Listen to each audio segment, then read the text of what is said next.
Alert Legal Eagles! My law firm, the Eagle Team, is suing Facebook, TikTok, Snapchat, and other social media platforms for social media addiction. So stick around until the end of this video to find out if you're a victim and if you should file suit too. Because on March 25th, a jury in Los Angeles returned a verdict that the tech industry has been trying to prevent for years. After 9 days of deliberations, jurors found that Meta, aka Instagram and Facebook, as well as other social media platforms, had been negligent in designing social media platforms like Instagram, knew or should have known that the design or operation was dangerous when used by a child, that users would not realize that danger, and failed to warn about that danger. They awarded a 20-year-old woman named Kaylee $6 million in damages. Kaylee started using YouTube at 6, by 9 she was on Instagram, and before finishing elementary school, she had already posted hundreds of videos to YouTube. By her teens, she was spending up to 16 hours a day on these various platforms. And the implications go far beyond these $6 million, because Kaylee's case is just the first to go to trial. There will be hundreds or thousands more. This is what's called a mass action, where there are thousands of similar lawsuits waiting behind this one, filed by children, parents, and school districts across the country. And many contain horrific accounts of young lives shattered. But all of them make similar core claims that Instagram, TikTok, Snapchat, YouTube, and others deliberately engineered their platforms to addict minors, and that the companies knew it. And what happened in California might just be the beginning of a reckoning for social media giants that kind of looks a lot like what happened to Big Tobacco 50 years ago. I got a better idea. Let's take a Winston break. That's it! Winston is the one filter cigarette that delivers flavor 20 times a pack. So today we're going to break down how the trial played out and announce an important project with my law firm, the Eagle Team, that's been brewing for a while. But first, does any of this sound familiar to you? Not as a legal concept, but personally. A kid in your life, maybe you, someone who grew up on these platforms and came out the other side with anxiety, depression, self-harm, an eating disorder, or suicidal ideation. Because what this jury just decided is those aren't just bad outcomes, they're legally recognized injuries. And cases are being filed right now. And I'm proud to announce that my law firm, the Eagle Team, is working with one of the leading law firms that's taking Facebook, TikTok, and Snapchat to task. Together, we can represent you if you've been harmed. If you or your child spent years on social media and struggled with anxiety, depression, self-harm, eating disorders, or other serious mental health issues, you should hear this. Because for years, social media companies told us their platforms were harmless ways to connect with friends and family. But this lawsuit, and more like it, have uncovered evidence that these companies knew their products could be addictive and could contribute to serious mental health harms, especially for young people. And now juries are starting to hold them accountable. And my law firm, the Eagle Team, is working to help families seek accountability from social media companies for the harms that they may have caused. Families may be entitled to compensation for medical and mental health expenses, pain and suffering, wrongful death claims, lost wages, and future earning capacity. And of course, you'll pay nothing, no fees or costs, unless you win. So if you think you or someone you love might have a claim, the link is in the description. You can get a free case evaluation and find out where you stand. You may potentially recover significant compensation. Of course, what you may be entitled to depends on the specific facts of your case, but these companies make billions of dollars from our attention. It's time that they answer for the consequences. But now let's talk about what this verdict means for the thousands of other cases waiting in line. But we'll start with the law that the tech industry thought was supposed to make all of this impossible. It's 1996, America Online is mailing floppy disks to every household in the country, people are leaving comments on forums at CompuServe and Prodigy, and Congress is trying to figure out how to regulate this strange new space. And one of the biggest concerns is whether the companies hosting online content should be legally responsible for what people post on their platforms. And the answer that Congress came up with was Section 230 of the Communications Decency Act, a statute so impactful it's still referred to as the 26 words that created the internet. And those words are, quote, "No provider or user of an interactive computer service shall be treated as the publisher or speaker of any information provided by another information content provider." So if a user posts something harmful or illegal online, you can sue the person who posted it, but not the platform that hosted it. That's Section 230 in a nutshell. And here on this channel, we have been unabashed supporters of Section 230. You can imagine that if a platform is responsible for every single thing that a user posts on its platform, they would simply stop hosting it. And you can see why Congress thought this made sense at the time. If every message board and chat room could be held liable for everything its users posted, the internet as we know it could never have been built. But of course, Section 230 has never been an unlimited get-out-of-liability-free card. First of all, Section 230 doesn't protect platforms from all contract claims. If a platform promises to remove content and doesn't follow through, the liability comes from breaking that promise, not from acting as a publisher. And the second gap is even more significant for these social media cases. Section 230 doesn't apply when a platform's liability comes from its own independent conduct. For example, this came up in a case called Doe versus Internet Brands. There, a woman posted a profile on a modeling website. Two men used the site to identify and lure victims, then drug and and sexually assault them. The defendant, the company Internet Brands, allegedly knew about the scheme but did not warn the women. The Ninth Circuit Court of Appeals ruled that Section 230 didn't protect the website because the site's duty to warn didn't arise from what third parties had posted. It arose from the company's own independent knowledge of a danger to its users and the negligence to inform the user base. And a similar principle showed up in a case called Lee versus Amazon. There, a third-party seller used Amazon's marketplace to sell a skin cream containing dangerous levels of mercury.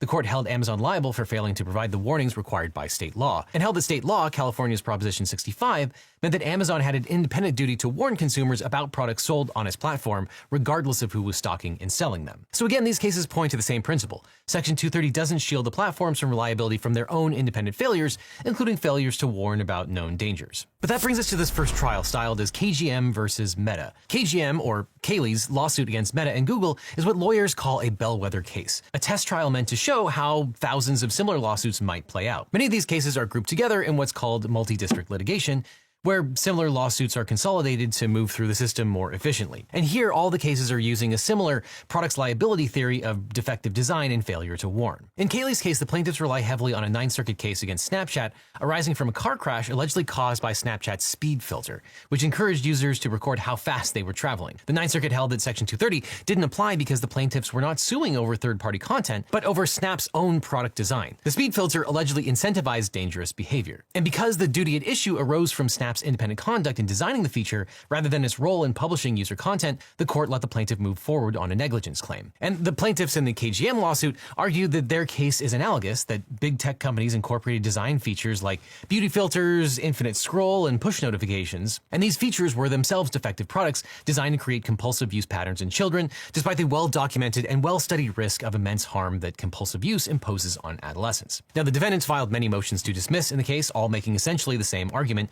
Plaintiffs can complain all they want about not liking how the platforms are designed, but they're still just complaining about content. Is infinite scroll, for example, an inherently harmful feature, or is it just harmful because of the content that it delivers?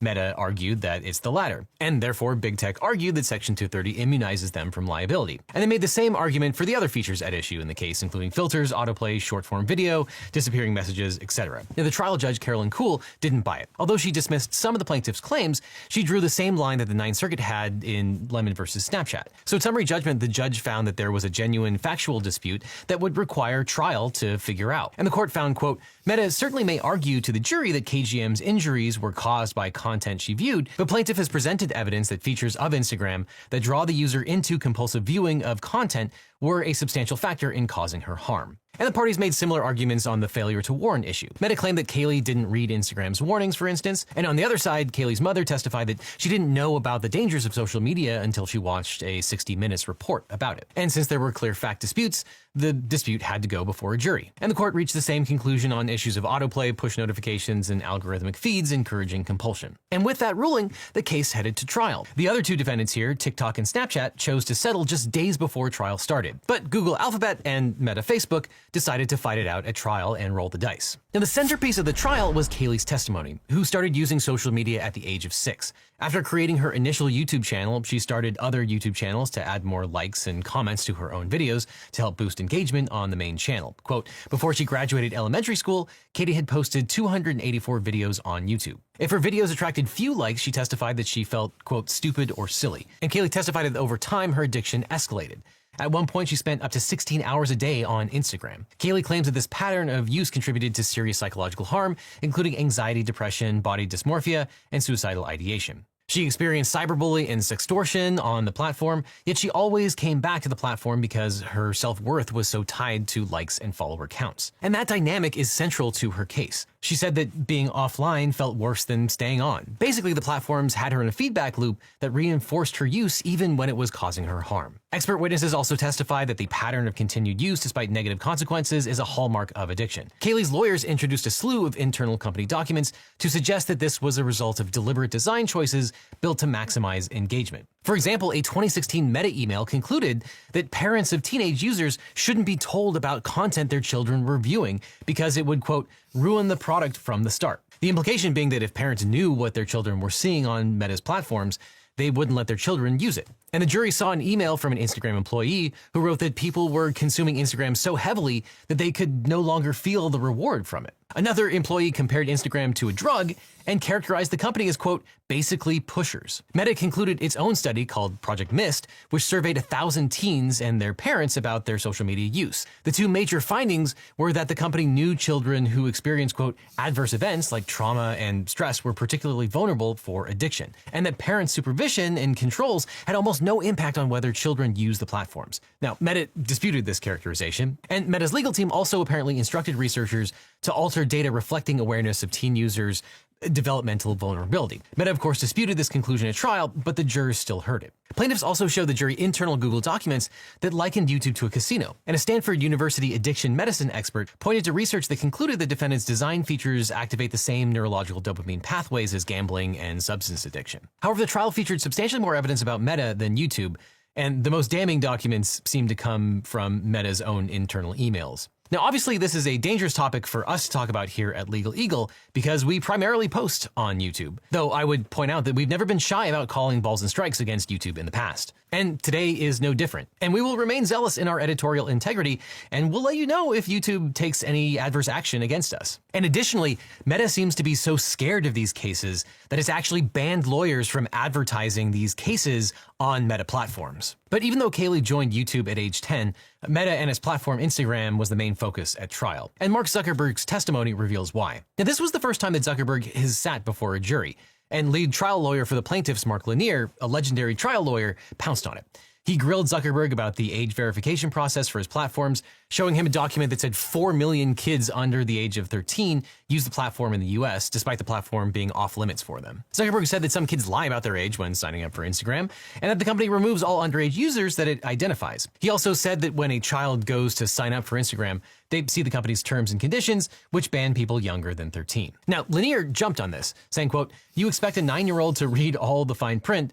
That's your basis for swearing under oath that children under 13 are not allowed," which is probably a good point. He then showed Zuckerberg documents from 2015 highlighting how about 30% of 10 to 12-year-olds in the US were using Instagram.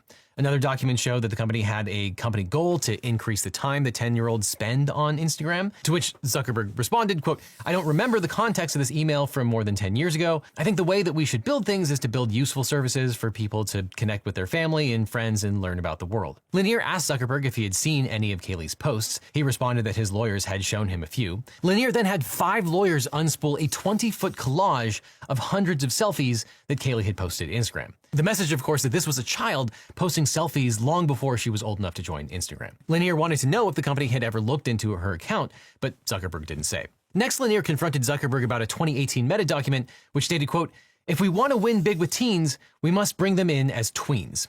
As Lanier pointed out, this undercuts Meta's claim that it doesn't want children on its platforms. And evidence at trial also showed that Meta hired experts to consult on beauty filters, and that the experts confirmed that beauty filters contributed to body image issues among young girls. But Zuckerberg sent an email saying that he would not get rid of these tools because doing so was, quote, paternalistic. Zuckerberg also admitted, quote, "It sounds like something I would say and something I feel," before conceding that, quote, "it feels a little overbearing." Meta originally banned plastic surgery digital filters, but eventually the company unbanned the filters, partly because Zuckerberg said, quote, "I genuinely want to err on the side of giving people the ability to express themselves." Facebook's vice president of product design and responsible innovation, Margaret Stewart, wrote in an email that while she would support Zuckerberg's decision, she did not believe it was, quote, "the right call given the risks," noting that her personal family experience gave her, quote, "firsthand knowledge of the harms." Zuckerberg testified that, quote, "What we allowed was letting people use those filters if they wanted, but deciding not to recommend them to people. So that was the balance we came to let people express themselves the way they want." Now, the tech companies tried to dispute causation, arguing that Kaylee suffered childhood trauma unrelated to her interactions with social media, but Meta's defense also rested on a claim that may have worked against them. Zuckerberg told the jury there's a misconception that the more time people spend on its apps, the better it is for Meta's bottom line, regardless of harms they may encounter. And further, Zuckerberg said the company always prioritized safety for all users, especially teens, but he also said, quote, "If people feel like they're not having a good experience, why would they keep using the product? If you build a community and people don't feel safe, that's not sustainable, and eventually people go and join another community." Now, under California's products liability law, the critical question before the jury was whether Meta and YouTube designed their platforms in a way that created an unreasonable risk of harm, and whether that design was a substantial factor in causing Kaylee's injuries. And that's why the plaintiff's failure to warn theory matters most. It argues that the platforms carried known or knowable risks that were not adequately disclosed.